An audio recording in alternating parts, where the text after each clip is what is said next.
മാ സാല അബ്ദീ, എന്റെ അടിമ എന്നിലേക്ക് അടുക്കും. വമാ യസാലു അബ്ദി വമാ തഖറബ ഇലയ്യ അബ്ദി ബിശൈഇൻ അഹബ്ബു ഇലയ്യ മിമ്മ ഇഫ്തറൽതു അലൈഹി വമാ യസാലു അബ്ദി യതഖറബു ഇലയ്യ ബിന്നവാഫിലി.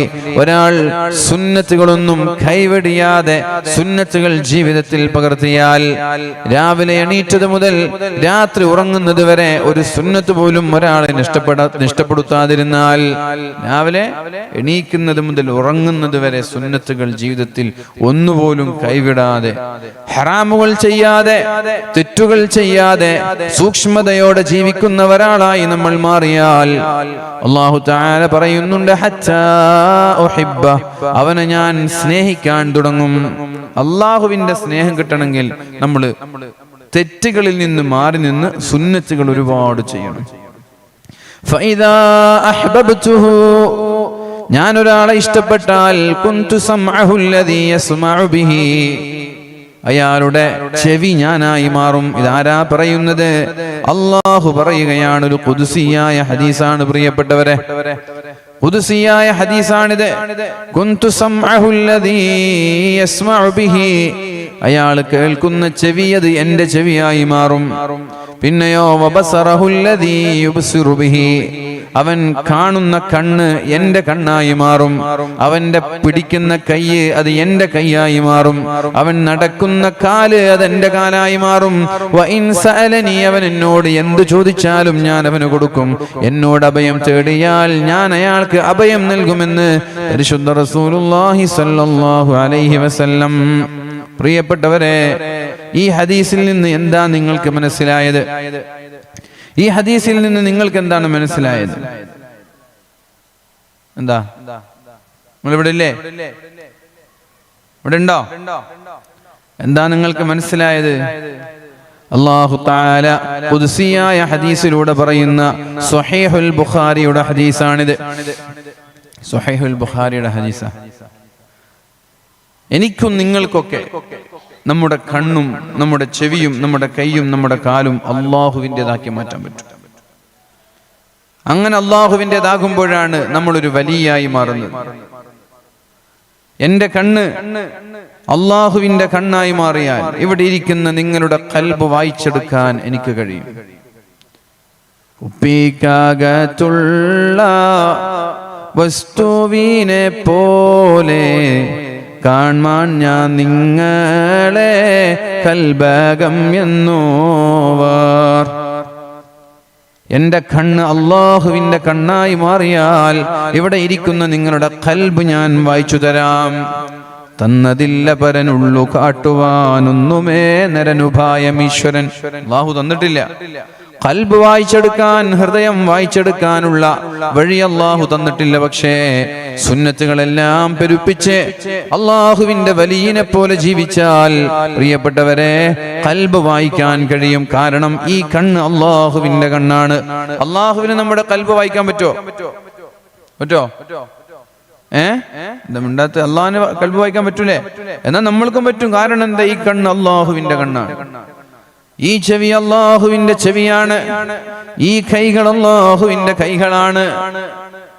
ഒരു ട്രെയിൻ സഞ്ചരിച്ചു കൊണ്ടിരിക്കുന്ന ഒരു ട്രെയിനിനെ നിർത്താൻ അല്ലാഹുവിന് സാധിക്കോ? സാധിക്കും. എന്നാൽ ഈ കൈ അല്ലാഹുവിന്റെ കൈയായാൽ ട്രെയിനിനെ നിർത്താൻ ആർക്ക് പറ്റും? ഒരു വലിയന് പറ്റും. എന്നാൽ വലിയ ട്രെയിൻ നിർത്താനൊന്നും പോവില്ല. ഫ്ലൈറ്റ് ഇറക്കാനും ട്രെയിൻ വലിയ പോവില്ല.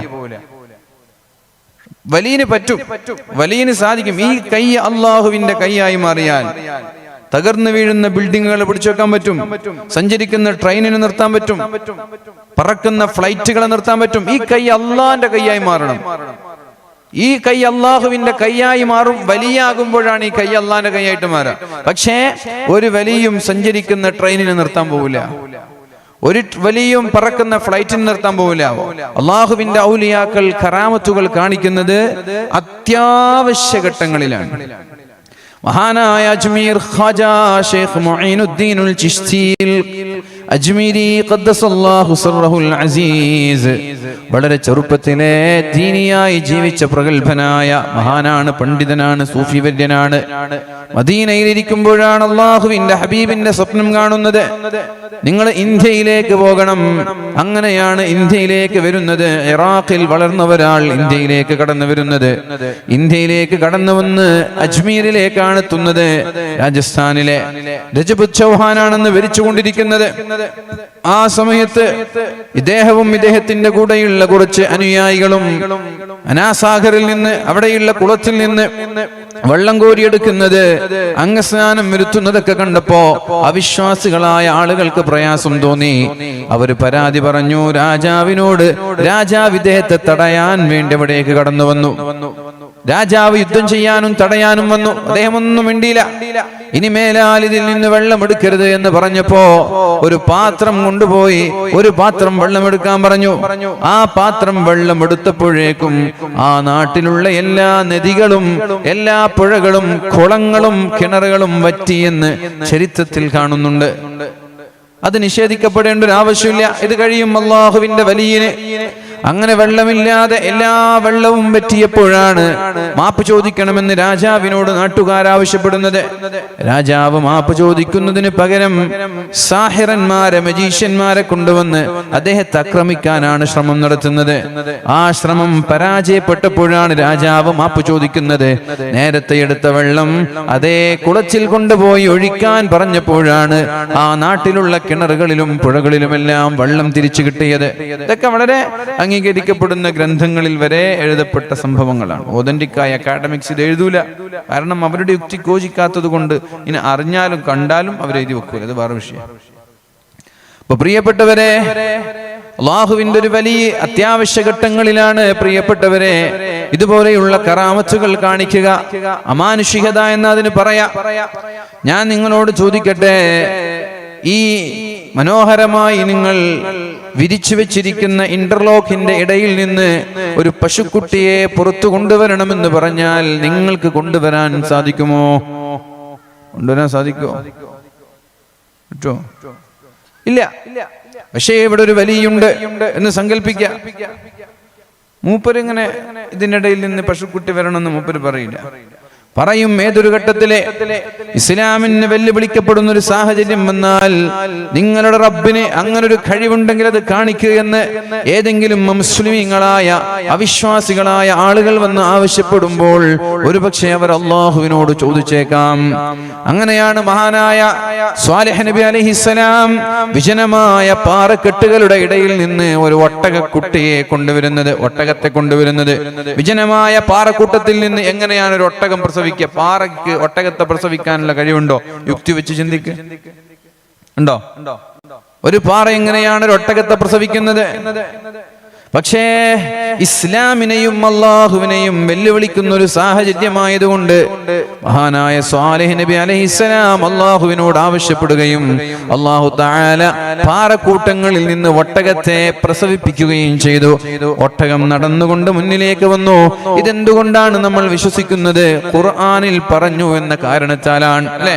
ഖുർആനിൽ പറഞ്ഞത് കൊണ്ടാണ്. ഇത് ഖുർആനിലില്ല, ഇത് ഹദീസുകളിലാണുള്ളതെങ്കിൽ നമ്മൾ വിശ്വസിക്കൂല. കാരണം നമ്മുടെ ഈമാനിന്റെ പ്രശ്നമാണ്. ഈ സംഭവം സംഭവിച്ചത് തന്നെയാണല്ലോ. ഈ സംഭവം സംഭവിച്ചത് തന്നെയാണ്. കാരണം ഖുർആനിലുണ്ട്. ഇനി ഈ സംഭവം സംഭവിച്ചിട്ടുണ്ട്, ഖുർആനിൽ പറഞ്ഞിട്ടില്ല. ഇതിപ്പോ സംഭവിച്ച അതേ സംഭവം ഖുർആനിൽ പറഞ്ഞിട്ടില്ല, ഹദീസിലാണ് പറഞ്ഞത്. നിങ്ങൾ വിശ്വസിക്കുമോ?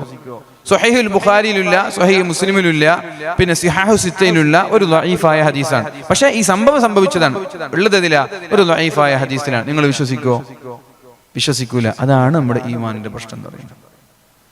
സംഭവിച്ചിട്ടുണ്ട്, സംഭവിച്ചത് നമുക്ക് തള്ളി പറയാൻ പറ്റുമോ? ഖുർആനിൽ പറഞ്ഞത് കൊണ്ട് നമ്മൾ വിശ്വസിക്കുന്നു. അതേപോലെ പ്രിയപ്പെട്ടവരെ, സ്വഹീഹുൽ ബുഖാരിയും മുസ്ലിമും സിഹാഹു സിത്തയും പറയുന്നത് നമ്മൾ വിശ്വസിക്കുന്നു. അത് വിശ്വസിക്കണം. അതേപോലെ ദഈഫായ ഹദീസുകൾ പറയുമ്പോൾ അത് തെളിവുകൾക്ക് വേണ്ടി എടുക്കേണ്ട ആവശ്യമില്ല. ഇസ്ലാമിന്റെ ഒരു തെളിവിന് വേണ്ടി, ഹുജ്ജത്തിന് വേണ്ടി പ്രാമാണികമായ തെളിവുകൾ അവതരിപ്പിക്കുമ്പോൾ ദഈഫായ ഹദീസ് ബാധകമല്ല. അല്ലാതെ അമൽ ചെയ്യാൻ നമ്മൾക്കതിനെ ഉപയോഗപ്പെടുത്താം. ഏതെങ്കിലും ഖുർആനിന്റെ തഫ്സീറിലാണ് ഈ സംഭവം പറയുന്നതെങ്കിൽ ആളുകൾ പറയും അത് എന്താണ്, ഇസ്രാഈലിയത്താണെന്ന് പറയും. അങ്ങനെ പറയാം. ഇതുപോലെയുള്ള ഒരുപാട് സംഭവങ്ങളൊക്കെ തഫ്സീറിൽ പറയുന്നുണ്ട്. പക്ഷെ അത് പറയുമ്പോൾ അത് ഇസ്രായേലിയത്താണ്.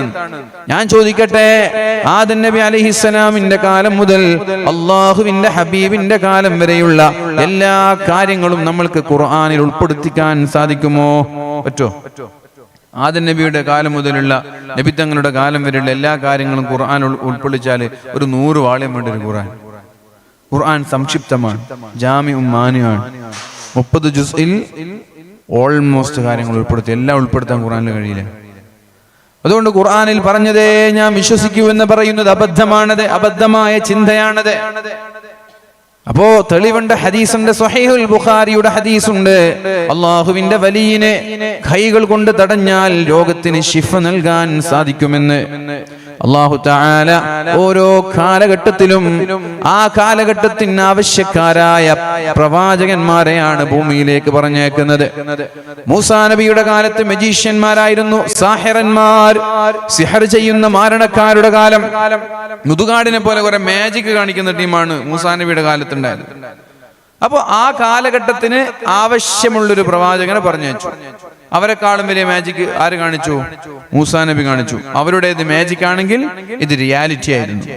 റിയാലിറ്റിയുടെ മുമ്പിൽ എല്ലാ മാജിക്കുകളും തകർന്നു പോകും. ഈസാ നബി അലൈഹിസ്സലാമിന്റെ കാലത്ത് രോഗങ്ങളെ ശിഫയാക്കുന്ന വേറൊരു ടീമായിരുന്നു, ചികിത്സയുടെ കാലമായിരുന്നു അത്. ആ കാലഘട്ടത്തിലേക്കാണ് അവരെക്കാളും വലിയ ചികിത്സക്കാരനെ അല്ലാഹു തആല പറഞ്ഞേക്കുന്നത്. വെള്ളപ്പാണ്ടുകാരന് ശിഫ നൽകുന്നു, കണ്ണുപൊട്ടന് കാഴ്ചശക്തി നൽകുന്നു, മരിച്ചുപോയ ആളുകളെ ജീവിപ്പിക്കുന്നു. അള്ളാഹുവിന് മാത്രം കഴിയുന്നതാണല്ലോ മരിച്ചുപോയ ആളുകളെ ജീവിപ്പിക്കുന്നത്. പക്ഷെ അള്ളാഹുവിന്റെ സഹായത്തോടെ മഹാനായ ഈസാ നബി അലൈഹിസ്സലാം മരിച്ച ആളുകളെ ജീവിപ്പിക്കുന്നു. ഇത് ഖുർആനിൽ പറഞ്ഞിട്ടില്ല. ഇത് ഏതെങ്കിലും തഫ്സീറിലാണ് പറഞ്ഞതെങ്കിൽ ആളുകൾ ട്രോളാൻ തുടങ്ങും, അത് കള്ളമാണെന്ന് പറയും. ഇപ്പൊ ഈസാ നബി മരിച്ച ആളുകളെ ജീവിപ്പിച്ചത് ഖുർആനിൽ പച്ചയ്ക്ക് പറഞ്ഞിട്ടുണ്ടല്ലോ.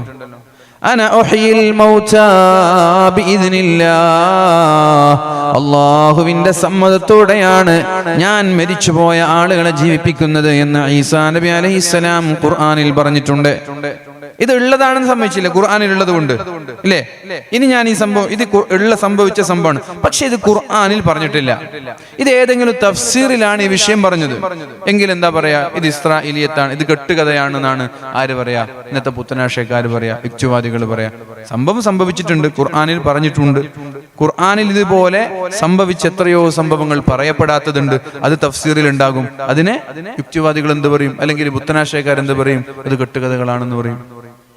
അതുകൊണ്ട് പ്രിയപ്പെട്ടവരെ, ഒരു കാര്യം മനസ്സിലാക്കണം, ഖുർആനിൽ വന്നത് മാത്രമേ ഇവിടെ നടന്നിട്ടുള്ളൂ എന്ന വിശ്വാസം തന്നെ അബദ്ധമാണ്. ഖുർആനിൽ വന്നത് ഒരിക്കലും നമ്മൾക്ക് അവിശ്വസിക്കാൻ പറ്റൂല. അതേപോലെ തഫ്സീറുകളിൽ വന്നത് നമ്മൾ തള്ളിക്കളയേണ്ട ആവശ്യമില്ല. ഖുർആനിൽ ഒരു ഉദാഹരണം പറഞ്ഞാൽ അതുപോലെ ആയിരക്കണക്കിന് സംഭവങ്ങൾ വേറെയും സംഭവിക്കും. ഒരു ഉദാഹരണമേ ഖുർആൻ പറയുള്ളൂ. ഈസാ നബി അലൈഹിസ്സലാമിനെ മരിച്ചുപോയ ആളുകളെ ജീവിപ്പിക്കാൻ കഴിയുമെങ്കിൽ അള്ളാഹുവിന്റെ വലിയനും മരിച്ചുപോയ ഒരാളെ ജീവിപ്പിക്കാൻ കഴിയും. അത് അയാളുടെ കഴിവല്ല, അള്ളാഹുവിന്റെ സമ്മതത്തോടെ മാത്രമേ ഒരു വലിയ മരിച്ചുപോയ ആളുകളെ ജീവിപ്പിക്കുകയുള്ളൂ. വലിയന്റെ കഴിവല്ല, അള്ളാഹു കൊടുക്കുന്ന കഴിവ്. എന്ന് വെച്ച് ഔലിയാക്കന്മാരൊക്കെ മരിച്ച ആളുകളെ ജീവിപ്പിക്കാൻ നിൽക്കുന്നില്ല. അത്യാവശ്യ ഘട്ടം വരുമ്പോൾ അവരത് ഉപയോഗപ്പെടുത്തിയേക്കാം. അതുകൊണ്ട് ഇവിടെ ഒരുപാട് പ്രഭാഷണങ്ങളിൽ കള്ളക്കറാമത്തുകളുടെ കഥകളൊക്കെ പറയുമ്പോ മുഅ്ജിസാത്തുകളെ, കറാമത്തുകളെ തള്ളിപ്പറയരുത് പ്രിയപ്പെട്ടവരെ. ഹബീബ് സല്ലല്ലാഹു അലൈഹി വസല്ലമ തങ്ങളോട് മക്കക്കാരായ മുശ്രിക്കീങ്ങൾ പറഞ്ഞു, നിങ്ങൾ യഥാർത്ഥ പ്രവാചകനാണ് എന്ന് വിശ്വസിക്കണമെങ്കിൽ ആ കാണുന്ന ചന്ദ്രനെ 2 കഷ്ണമായി പിളർത്തണമെന്ന് പറഞ്ഞു. ചന്ദ്രൻ 2 കഷ്ണമാവണം. അത് കേട്ടിട്ടില്ലേ? ചന്ദ്രൻ 2 കഷ്ണമാവണമെന്ന് പറഞ്ഞു. അപ്പോഴാണ് അള്ളാഹുവിന്റെ ഹബീബ് അള്ളാഹുവിനോട് ആവശ്യപ്പെടുന്നത് ചന്ദ്രൻ 2 കഷ്ണമായി പിളരാൻ വേണ്ടി. അന്ത്യനാൾ നിങ്ങളിലേക്ക് അടുത്തിട്ടുണ്ട്, ലോകാവസാനം നിങ്ങളിലേക്ക് അടുത്തിട്ടുണ്ട്, ചന്ദ്രൻ 2 കഷ്ണമായി പിളർന്നിട്ടുണ്ട്. ഇത് ഖുർആനിൽ പറഞ്ഞതുകൊണ്ടാണ് നമ്മൾ വിശ്വസിക്കുന്നത്. നമ്മൾ അങ്ങനെയല്ല, സുന്നികൾ അങ്ങനെയല്ല. യുഅ്മിനൂന ബിൽ ഗൈബി, നമ്മുടെ യുക്തികൾക്ക് അപ്പുറത്തുള്ളതും വിശ്വസിക്കണമെന്നാ പറയുന്നത്. വിശ്വാസികളെ കുറിച്ച് പറയുന്നത് കണ്ണുകൊണ്ട് കണ്ടത് മാത്രം വിശ്വസിക്കേണ്ടവരല്ല നമ്മൾ. ചിന്തകൾക്ക് യുക്തിക്കതീതമായത് മാത്രം ചിന്തിക്കേണ്ടവരല്ല നമ്മൾ. ഖദ് അഫ്ലഹൽ മുഅ്മിനൂൻ അലിഫ് ലാം മീം ذلك الكتاب لا ريب فيه هدى للمتقين الذين يؤمنون بالغيب. അദൃശ്യമായ കാര്യങ്ങൾ വിശ്വസിക്കുന്നവരാണ് യഥാർത്ഥ വിശ്വാസികൾ. അതൊരു പക്ഷേ യുക്തിക്ക് യോജിച്ചു കൊള്ളണമെന്നില്ല. മഹാനായ സിദ്ദീഖുൽ അക്ബർ റളിയല്ലാഹു അൻഹുവിനോട് മക്കക്കാരായ മുശ്രിക്കീങ്ങൾ പറഞ്ഞു, നിന്റെ ചങ്ങാതി ഇന്നലെ രാത്രി ബൈത്തുൽ മുഖദ്ദസിലേക്ക് പോയത്രേ. ഇന്നലെ രാത്രി ബൈത്തുൽ മുഖദ്ദസിലേക്ക് പോയത്രേ. 2-3 മാസം യാത്ര ചെയ്യേണ്ട ബൈത്തുൽ മുഖദ്ദസിൽ പോയി. പ്രവാചകന്മാർക്ക് നേതൃത്വം നൽകി നിസ്കരിച്ച് തിരിച്ചു വന്നുവെത്രേ. ഈ പൊള്ളത്തരങ്ങൾ വിശ്വസിക്കാൻ സിദ്ദീഖേ നീ തയ്യാറുണ്ടോ? മഹാനായ സിദ്ദീഖ് തങ്ങൾ ചോദിക്കുന്നത്, എന്റെ സുഹൃത്ത് അങ്ങനെ പറഞ്ഞിട്ടുണ്ടോ? എന്റെ ചങ്ങാതി അങ്ങനെ പറഞ്ഞിട്ടുണ്ടോ? അവര് പറഞ്ഞു, അതേ അങ്ങനെ പറഞ്ഞിട്ടുണ്ട്. ഉടനെ തന്നെ മഹാനായ സിദ്ദീഖ് തങ്ങൾ പറഞ്ഞു, എന്റെ സുഹൃത്ത് അത് പറഞ്ഞിട്ടുണ്ടെങ്കിൽ അത് വിശ്വസിക്കാൻ ഞാൻ തയ്യാറാണ്. ഞാൻ അത് വിശ്വസിച്ചു. എന്റെ സുഹൃത്ത് ഇതിനേക്കാളും വലുത് പറഞ്ഞാലും ഞാൻ വിശ്വസിക്കും. കാരണം അവൻ സത്യസന്ധനാണ്. ഹബീബ് കള്ളം പറയൂല. സത്യസന്ധനാണ്, വിശ്വസ്തനാണ്. പ്രിയപ്പെട്ടവരെ, അവിടെ നബി തങ്ങളോടൊരു സംശയം പോലും ചോദിച്ചില്ല. നബി തങ്ങളുടെ അടുത്തേക്ക് പോയിട്ട് നിങ്ങൾ പോയോ നബിയെ, അങ്ങനെ സംഭവിച്ചോ നബിയെ, എന്താ തെളിവ്, ആരൊക്കെ കണ്ടു, എവിടെയൊക്കെ പോയി എന്ന് ചോദിച്ചില്ല. ശത്രുക്കൾ പറയുമ്പോഴേക്കും യുഅ്മിനൂന ബിൽ ഗൈബി, അദൃശ്യമായ കാര്യങ്ങളിലുടനെ വിശ്വസിച്ചു. അവിടെ തെളിവ് ചോദിച്ചില്ല, എന്താ യുക്തി എന്ന് ചോദിച്ചില്ല. യുക്തിയെ കുറിച്ച് ചോദിക്കുകയാണെങ്കിൽ സിദ്ദീഖ് തങ്ങൾക്ക് ചോദിക്കാമായിരുന്നു. അള്ളാഹുവിന്റെ ഹബീബ് അങ്ങനെ പറഞ്ഞുവെങ്കിൽ പ്രിയപ്പെട്ടവരെ ഞാനത് വിശ്വസിക്കുന്നു എന്നാണ് മഹാനായ സിദ്ദീഖ് റളിയല്ലാഹു അൻഹു പറയുന്നത്. അതുകൊണ്ട് തന്നെയാണ് ലോകത്തുള്ള എല്ലാ വിശ്വാസികളുടെ ഈമാനും സിദ്ദീഖ് തങ്ങളുടെ ഈമാനും ഒരു തുലാസിലിട്ടാൽ സിദ്ദീഖ് തങ്ങളുടെ ഈമാനിനാണ് ഫലമുണ്ടാവുക എന്ന് മുഹമ്മദുർ റസൂലുള്ളാഹ്. സ്വലാത്ത് ചൊല്ലുവേൻ, മുഹമ്മദുർ റസൂലുള്ളാഹ്. സിദ്ദീഖ് തങ്ങൾ വലിയ നിസ്കാരക്കാരനായതുകൊണ്ടല്ല, സിദ്ദീഖ് തങ്ങളെക്കാളും വലിയ നിസ്കാരക്കാരനായിരുന്നു മഹാനായ ഉസ്മാൻ ഇബ്നു അഫ്ഫാൻ എന്നവർ. സിദ്ദീഖ് തങ്ങൾ വലിയ സ്വതക്ക കൊടുക്കുന്ന ഉദാരവാനായതുകൊണ്ടല്ല, ധർമ്മിഷ്ഠനായതുകൊണ്ടല്ല. സിദ്ദീഖ് തങ്ങളെക്കാളും വലിയ ധർമ്മിഷ്ഠനായിരുന്നു മഹാനായ ഉസ്മാൻ ഇബ്നു അഫ്ഫാൻ റളിയല്ലാഹു അൻഹു. സിദ്ദീഖ് തങ്ങള് രാത്രി ഉറക്കൊഴിക്കുന്നത് കൊണ്ടല്ല. പിന്നെന്താണ് സിദ്ദീഖ് തങ്ങളുടെ ഈമാനിനെ ലോകത്തുള്ള എല്ലാ വിശ്വാസികളുടെ ഈമാനിനേക്കാളും ബലമുണ്ടായത്? അല്ലാഹുവിന്റെ ഹബീബിനോട് അന്ധമായ പ്രണയമായിരുന്നു, അന്ധമായ സ്നേഹമായിരുന്നു പരിശുദ്ധ റസൂലുള്ളാഹി സ്വല്ലല്ലാഹു അലൈഹി വസല്ലമ തങ്ങളോട്. ആ സ്നേഹമാണ് ലോകത്തുള്ള വിശ്വാസികളെക്കാളും വലിയ ഈമാൻ മഹാനായ സിദ്ദീഖുൽ അക്ബർ റളിയല്ലാഹു അൻഹുവിന് ലഭിക്കാനുള്ള കാരണം. പ്രിയപ്പെട്ടവരെ, സിദ്ദീഖ് തങ്ങളെക്കാളും നോമ്പ് നോറ്റ സ്വഹാബാക്കൾ ഉണ്ടായിട്ടുണ്ട്. സിദ്ദീഖ് തങ്ങളെക്കാളും കൂടുതൽ തഖ്വയുള്ള ആളുകൾ ഉണ്ടായിട്ടുണ്ട്. കല്യാണം പോലും ഞാൻ കഴിക്കുന്നില്ല, ഇനി മേലാൽ ഞാൻ ഭാര്യയുടെ കൂടെ സമയം ചെലവഴിക്കുന്നില്ല എന്ന് പറഞ്ഞ് ദിവസം മുഴുവനും ഞാൻ നിസ്കരിക്കുമെന്ന് പറഞ്ഞ സ്വഹാബാക്കൾ ഉണ്ടായിട്ടുണ്ട്. ഇനി മേലാൽ ഞാൻ രാത്രി ഉറങ്ങൂല, എപ്പോഴും ഞാൻ രാത്രി നിസ്കരിക്കുമെന്ന് പറഞ്ഞ സ്വഹാബാക്കൾ ഉണ്ടായിട്ടുണ്ട്. ഇനി മേലാൽ ഞാൻ ഭക്ഷണം കഴിക്കൂല, ഇനി എപ്പോഴും എനിക്ക് നോമ്പാണ് എന്ന് പറഞ്ഞ സ്വഹാബാക്കളും ഉണ്ടായിട്ടുണ്ട്. പ്രിയപ്പെട്ടവരെ, എന്നാൽ സിദ്ദീഖ് തങ്ങൾ അവരെ പോലെ ഇബാദത്ത് ചെയ്ത ആളല്ല. പക്ഷെ അവരെക്കാളും മുൻകടക്കാനുള്ള കാരണം സിദ്ദീഖ് തങ്ങൾക്ക് അല്ലാഹുവിന്റെ ഹബീബിനോട് അന്ധമായ പ്രേമമായിരുന്നു, അന്ധമായ സ്നേഹമായിരുന്നു. കാര്യകാരണം നോക്കാതെ, കാര്യകാരണ സഹിതം ഓരോ വിഷയങ്ങൾ പഠിക്കാതെ, യുക്തി വെച്ച് കാര്യങ്ങൾ ചിന്തിക്കാതെ നബി തങ്ങൾ പറഞ്ഞോ പിന്നെ സംശയമില്ല. അത് തന്നെയല്ല നമ്മളും ആവേണ്ടത്. ഈ ഹദീസിൽ നബി തങ്ങൾ അങ്ങനെ പറഞ്ഞില്ലേ, അള്ളാന്റെ കൈയാകുമെന്ന് നബി തങ്ങൾ പറഞ്ഞോ, എന്നാൽ അത് സംഭവിക്കും. അള്ളാഹുവിന്റെ കണ്ണാകുമെന്ന് നബി തങ്ങൾ പറഞ്ഞു, എന്നാൽ അത് സംഭവിക്കും. അള്ളാഹുവിന്റെ നാവാകുമെന്ന് നബി തങ്ങൾ പറഞ്ഞു, എന്നാൽ അത് സംഭവിക്കും. അപ്പോഴാണ് പ്രിയപ്പെട്ടവരെ നമ്മുടെ ഈമാൻ പരിപൂർണമാകുന്നത്. അതല്ലാതെ സംശയത്തോടെ നിസ്കാരമുണ്ട്, നോമ്പുണ്ട്, സ്വതക്കയുണ്ട്, ഹജ്ജുണ്ട്, ഉംറയുണ്ട്, ഇപ്പോഴും അള്ളാഹുവിന്റെ ഹബീബിന്റെ ഹദീസിൽ വിശ്വാസമില്ലാത്ത ഒരാളുടെ ഈമാൻ പരിപൂർണമല്ല എന്ന് മനസ്സിലാക്കണം. കോയോട് മുള്ളോട് കൂകന്ന് ചൊന്നാരെ കൂശാതെ കൂകി പറപ്പിച്ച് വിട്ടോവാർ. ഭക്ഷണമൊക്കെ കഴിച്ചിട്ട് തിന്നു കഴിഞ്ഞ എല്ലിനോട് കൂക് എന്ന് പറഞ്ഞപ്പോ, കൂവാൻ പറഞ്ഞപ്പോ കോഴി ഒറിജിനൽ കോഴിയായിട്ട് പറന്നുപോയി.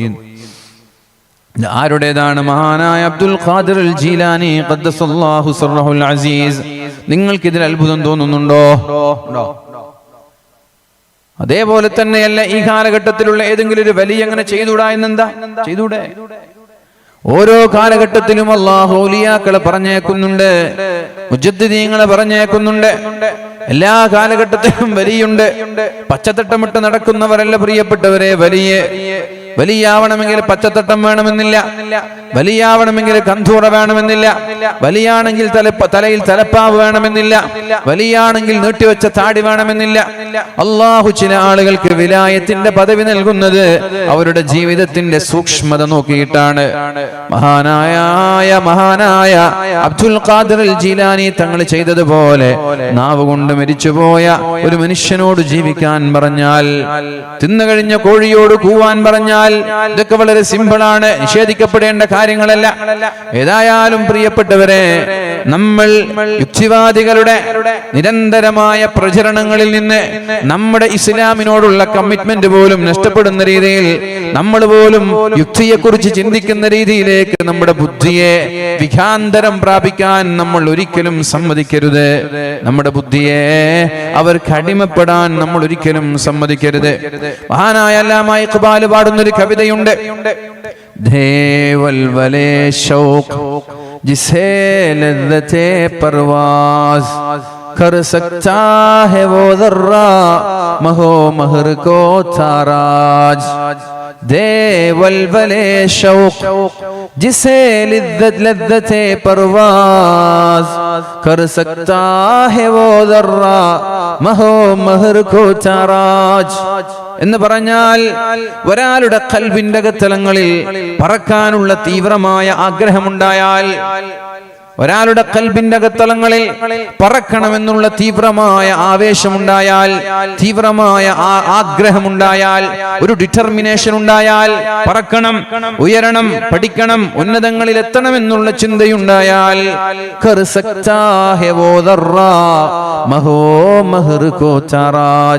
ചന്ദ്രനെയും സൂര്യനെയും മറികടന്ന് അതിനപ്പുറത്തേക്ക് എത്താൻ ആ ഒരു ചിന്ത മതി, ആ ഒരു താല്പര്യം മതി. ആ ചെറിയ ഒരു ആവേശമെന്നുള്ള അണുവിനെ, തീവ്രമായ ആഗ്രഹമെന്ന് പറയുന്ന ആ അണുവിനെ, സൂര്യനെയും ചന്ദ്രനെയും മറികടന്നുകൊണ്ട് അതിന്റെ പുറത്തേക്ക് എത്തിപ്പെടാൻ സാധിക്കുമെന്നാണ് മഹാനായ അല്ലാമ ഇഖ്ബാൽ പറയുന്നത്. എന്താ ഇവിടെ ഉദ്ദേശിക്കുന്നത്?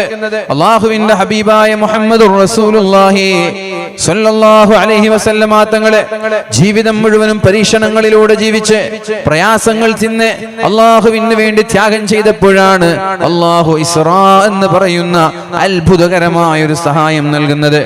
പ്രിയപ്പെട്ട ഭാര്യ മരിച്ചുപോയി. അല്ലാഹുവിന്റെ ഹബീബിന്റെ പ്രിയപ്പെട്ട പത്നിയാണ് ഖദീജ ബീവി റളിയല്ലാഹു അൻഹ.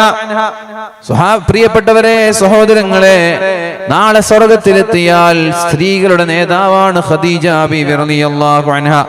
നിങ്ങൾ എവിടെയുണ്ടോ?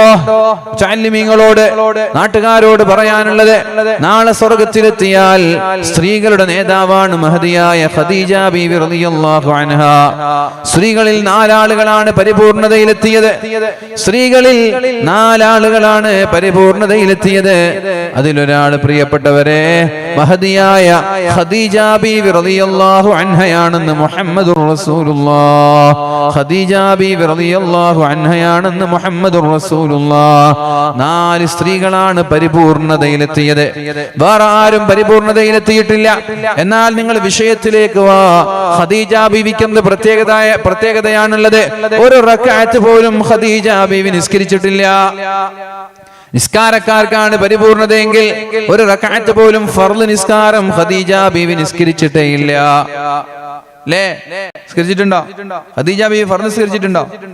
ഒരു റക്അത്ത് പോലും മഹദിയായ ഖദീജ ബീവി റളിയല്ലാഹു അൻഹാ ഫർള് നിസ്കരിച്ചിട്ടില്ല. എന്റെ പ്രിയപ്പെട്ട മുഅ്മിനീങ്ങളെ, ഒരു നോമ്പ് പോലും നിർബന്ധമായ നോമ്പ് നോക്കിയിട്ടില്ല ഖദീജ ബീവി.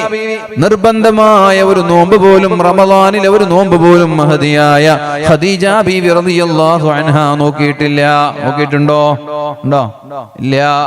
എന്നാൽ ഫിത്ർ സക്കാത്ത് കൊടുത്തിട്ടുണ്ടോ? ഇല്ല. ഖദീജ ബീവിയുടെ വഫാത്തിന്റെ ശേഷമാണ് നിസ്കാരം നിർബന്ധമായത്. ഖദീജ ബീവിയുടെ വഫാത്തിന്റെ ശേഷമാണ് നോമ്പ് നിർബന്ധമാകുന്നത്. ഖദീജ ബീവിയുടെ വഫാത്തിന്റെ ശേഷമാണ് പ്രിയപ്പെട്ടവരെ ഫിത്ർ സക്കാത്ത് നിർബന്ധമാകുന്നത്. ഖദീജ ബീവി ഒരു ഹജ്ജ് ചെയ്തിട്ടില്ല, ഉംറ ചെയ്തിട്ടില്ല, ഹജ്ജ് ചെയ്തിട്ടില്ല. മഹദിയായ ഖദീജ ബീവി ഇബാദത്തുകളൊന്നുമില്ല. പക്ഷെ ലോകത്ത് പരിപൂർണരായ 4 പെണ്ണുങ്ങളെ എടുക്കുമ്പോൾ, 4 സഹോദരിമാരെ എടുക്കുമ്പോൾ അതിലൊരാൾ ഖദീജ ബീവിയാണ്. ആസിയ ബീവിയുടെ കൂടെ, ഇംറഅത്തു ഇമ്രാൻ ബിൻതു ഇമ്രാനിന്റെ കൂടെ, അതുപോലെ തന്നെ ആസിയ ബീവി ഫിർഔനിന്റെ ഭാര്യയായ ആസിയ ബീവി റളിയല്ലാഹു അൻഹയുടെ കൂടെ, മൂന്നാമതായി മഹദിയായ ഖദീജ ബീവി റളിയല്ലാഹു അൻഹയുണ്ട്. ഒരു റക്അത്ത് പോലും ഫർള് നിസ്കരിച്ചിട്ടില്ല, ഒരു നോമ്പ് പോലും എടുത്തിട്ടില്ല, ഒരു ഹജ്ജ് ചെയ്തിട്ടില്ല, ഒരു ഉംറ ചെയ്തിട്ടില്ല. പിന്നെങ്ങനെയാണ് ഖദീജ ബീവി റളിയല്ലാഹു അൻഹാ ഇത്രയും വലിയ മഹത്തായ സ്ഥാനത്തേക്ക് എത്തിയത്? സ്ഥാനത്തേക്ക് എത്താനുള്ള കാരണം അല്ലാഹുവിന്റെ ഹബീബിനെ അന്ധമായി പ്രണയിച്ചു എന്നുള്ളത് തന്നെയാണ്.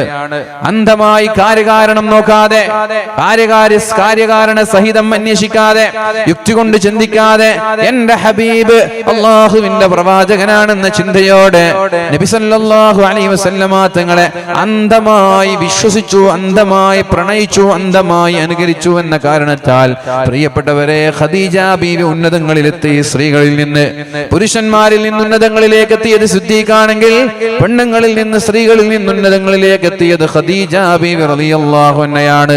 അല്ലാഹുവിന്റെ ഹബീബ് ഖദീജയെ സ്നേഹിച്ചതുപോലെ വേറെ ഒരാളെയും സ്നേഹിച്ചിട്ടില്ല. അല്ലാഹുവിന്റെ ഹബീബായ നബി തങ്ങളെ ഹിറാ ഗുഹയുടെ മുകളിലേക്ക് ഹിറാ ഗുഹയുടെ മുകളിൽ ധ്യാനിച്ചു കൊണ്ടിരിക്കുമ്പോൾ അല്ലാഹുവിന്റെ ഹബീബിന് 55 പ്രായമുള്ള ഖദീജ ബീവി റളിയല്ലാഹു അൻഹ ഭക്ഷണത്തിന്റെ പൊതിയുമായിട്ട് ഹിറാ ഗുഹയുടെ മുകളിലേക്ക് ചൊല്ലാറുണ്ടായിരുന്നു.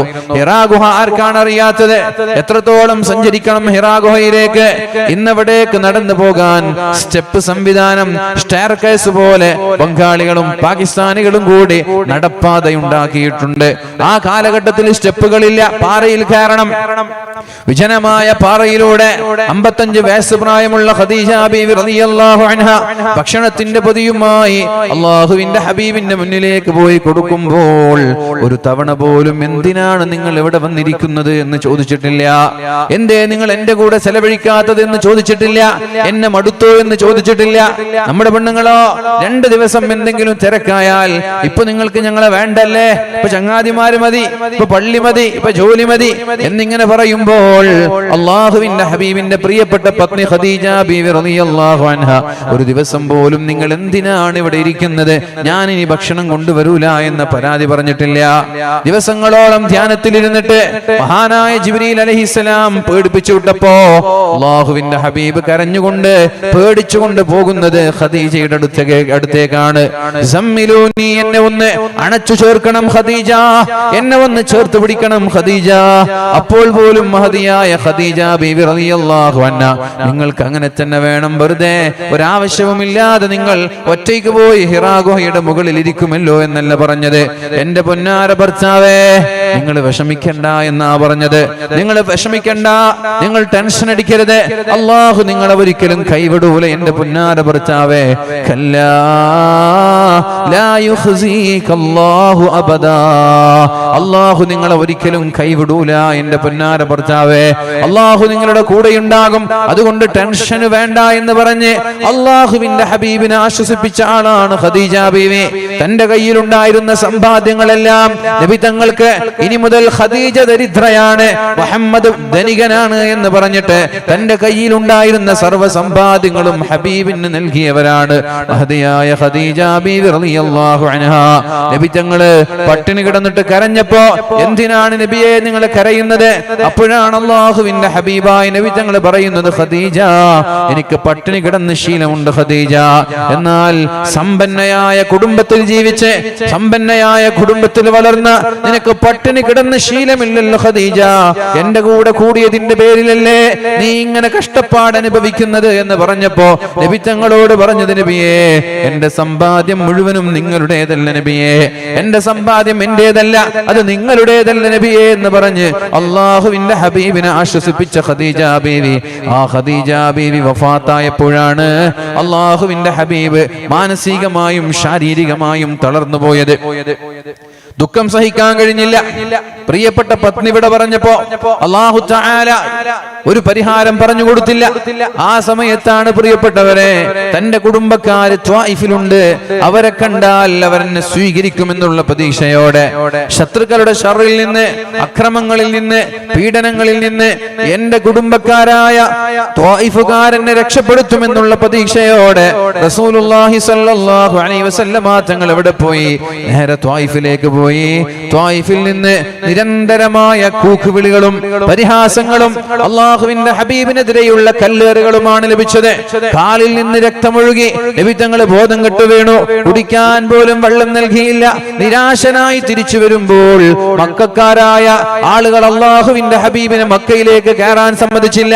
എല്ലാവരും തടഞ്ഞു. ഇവിടെ വന്നാൽ കൊന്നുകളയുമെന്ന് ഭീഷണിപ്പെടുത്തി. അവസാനം ഒരാൾ അള്ളാഹുവിന്റെ ഹബീബിന്റെ അഭയം ഞാൻ ഏറ്റെടുത്തു എന്ന് പറഞ്ഞ് എന്റെ കൂടെ ജീവിച്ചോളൂ എന്ന് പറഞ്ഞിട്ട് അഭയം നൽകിയപ്പോഴാണ് മക്കയിലേക്ക് കയറാൻ സാധിച്ചത്. പ്രിയപ്പെട്ടവരെ, അങ്ങനെ വിഷമത്തോടിരിക്കുമ്പോഴാണ് ആശ്വസിപ്പിക്കാൻ വേണ്ടി അല്ലാഹു തആല പരിശുദ്ധമായ മക്കയിൽ നിന്ന് മസ്ജിദുൽ അഖ്സയിലേക്ക് അല്ലാഹുവിന്റെ ഹബീബിനെ കൊണ്ടുപോകുന്നത്. ഭൂമിയിലുള്ള ആളുകൾക്ക് നിങ്ങളെ വേണ്ട എങ്കിൽ, അവർ നിങ്ങളുടെ മൂല്യം തിരിച്ചറിയുന്നില്ല എങ്കിൽ, ആകാശത്തുള്ള ഞങ്ങൾക്ക് നിങ്ങളെ വേണമെന്ന് പറഞ്ഞിട്ടാണ് അല്ലാഹു കൊണ്ടുപോകുന്നത്. ഓരോ ആകാശങ്ങളിലേക്ക് കയറുമ്പോഴും അല്ലാഹുവിന്റെ ഹബീബിനെ സ്വീകരിക്കാൻ അവിടെ പ്രവാചകന്മാര്, അവിടെ മലക്കുകള്, നബിത്തങ്ങളെ സ്വീകരിക്കാൻ ബൈത്തുൽ മഖദ്ദസിൽ ഒരുമിച്ച് കൂടിയ ലക്ഷക്കണക്കിന് പ്രവാചകന്മാര്. എന്നിട്ട് ആകാശങ്ങളുടെ മുകളിലേക്ക് പോയി അവിടെ എത്തിയപ്പോൾ അല്ലാഹുവിന്റെ ഹബീബിനോട് ഓരോ മാലാഖമാര് കാണിക്കുന്ന ബഹുമാനം, ഇതെല്ലാം കഴിഞ്ഞ് അല്ലാഹുവിനെ കണ്ട് സംസാരിച്ച് എങ്ങനെയാണ് ഞാണിനോട് ചേർന്ന് കിടക്കുന്നത്, അത്രത്തോളം അല്ലാഹുവിനോട് ചേർന്ന് കിടന്നിട്ട് സ്വർഗം കണ്ടു, നരകം കണ്ടു, ബൈത്തുൽ മഅമൂർ കണ്ടു, അർശ് കണ്ടു, എല്ലാം കണ്ട് അല്ലാഹുവിന്റെ ഹബീബ് തിരിച്ചു വന്നു. എങ്ങോട്ട്? മക്കയിലേക്ക് തിരിച്ചു വന്നു. എന്തുകൊണ്ടാണത് സംഭവിച്ചത്?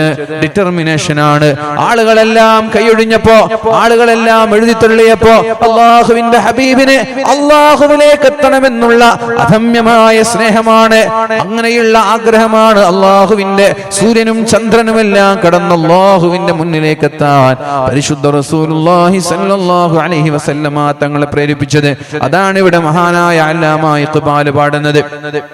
ജേ വൽവലെ ശൗഖ് ജിസേ ലദ്ദത്തെ പർവാസ് കർ സക്താ ഹൈ വോ ദർറാ മഹോ മഹർ കോ താരാജ് मुश्किल नहीं याराने चमन मारिके बाज पुरसोज अगर हो नफ्से सीने दर्राज. മുസ്ലിമീങ്ങളായ ചെറുപ്പക്കാരോടാ പറയുന്നത്. പ്രിയപ്പെട്ട ചെറുപ്പക്കാരിവിടെ ഇല്ല അല്ലേ? ഈ അടിവാടിൽ ചെറുപ്പക്കാരില്ല. ഉണ്ടാ? എത്ര വീടുണ്ട് അടിവാടിൽ? ജമാഅത്തിൽ എത്ര വീടുണ്ട്? 300 വീട്ടിൽ മിനിമം ഒരു ചെറുപ്പക്കാരനെ വെച്ചാലും 300 ചെറുപ്പക്കാരനുണ്ടാകും. 15 വയസ്സിന്റെയും 30 വയസ്സിന്റെയും ഇടയിലുള്ള മുതഅല്ലിമീങ്ങളല്ലാത്ത ആളുകളൊക്കെ കൈപൊക്കും. മുതഅല്ലിങ്ങളൊന്നും പൊക്കണ്ട. 15 വയസ്സിന്റെയും 30 വയസ്സിന്റെ ഇടയിലുള്ള മുതഅല്ലിമീങ്ങളല്ലാത്ത ആളുകൾ കൈപൊക്കും.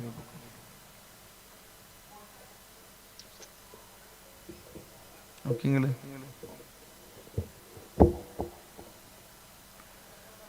അവിടെ പോയി? അടിവാടിലൊരു ചെറുപ്പക്കാരുമില്ലേ? ഞാൻ പണ്ടൊക്കെ വന്നപ്പോ കുറെ ആൾക്കാരുണ്ടായിരുന്നല്ലോ. എല്ലാം വിട്ടോ? യാതും പരിപാടിയും ദീനൊക്കെ വിട്ടോ? ഫുട്ബോളിന്റെ ജ്വരവും ആവേശവും അതിൽ നിന്ന് ഇതുവരെ മുക്തരായിട്ടില്ലേ?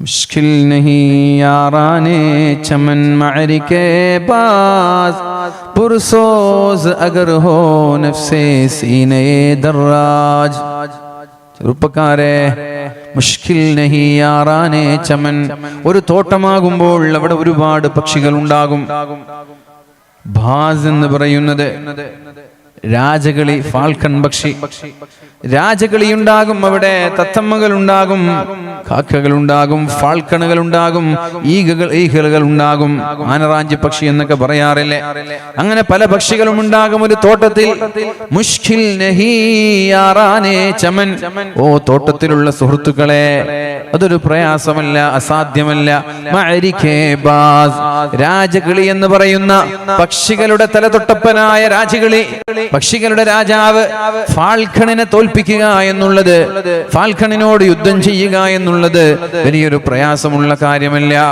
പുരുസോസ് അഗർ ഹോ നഫ്സേ സീനേ ദർറാജ് ഏറ്റവും ചെറിയ പക്ഷിയാണ് കുരുവികള് ഏറ്റവും ചെറിയ പക്ഷിയാണ് കുരുവികൾ തിത്തിരി പക്ഷി എന്ന് പറയുന്ന ആ ചെറിയ കുരുവികൾക്ക് പോലും പ്രിയപ്പെട്ടവരെ രാജകിളിയോട് പോരാടി പരാജയപ്പെടുത്താൻ കഴിയും പക്ഷെ ഉണ്ടാവേണ്ടത് എന്താണ് അവരുടെ ഹൃദയത്തിനകത്തൊരു ചൂടുണ്ടാവണം അവരുടെ ഹൃദയത്തിനകത്തൊരു ചൂടുണ്ടാകണം എന്ത് ചൂട് ആത്മീയമായ ചൂട് അല്ലാഹുവിനോടുള്ള ആവേശം ഉണ്ടാകണം രാത്രിയായാൽ ഉറക്കമൊഴിച്ച് കളി കാണുമ്പോഴുണ്ടാകുന്ന ആവേശം അല്ലാഹുവിന്റെ ദീനിനോടുണ്ടാകണം പ്രിയപ്പെട്ടവരെ രാത്രിയുടെ സമയങ്ങളിൽ ഉറക്കൊഴിച്ച് കളി കാണാനുള്ള ആവേശം ആ ഒരു ഊർജ്ജസ്വലത എന്തുകൊണ്ടാണ് അല്ലാഹുവിന്റെ ദീനിനോട് നമ്മുടെ ചെറുപ്പക്കാർക്ക് ഇല്ലാതെ പോകുന്നത്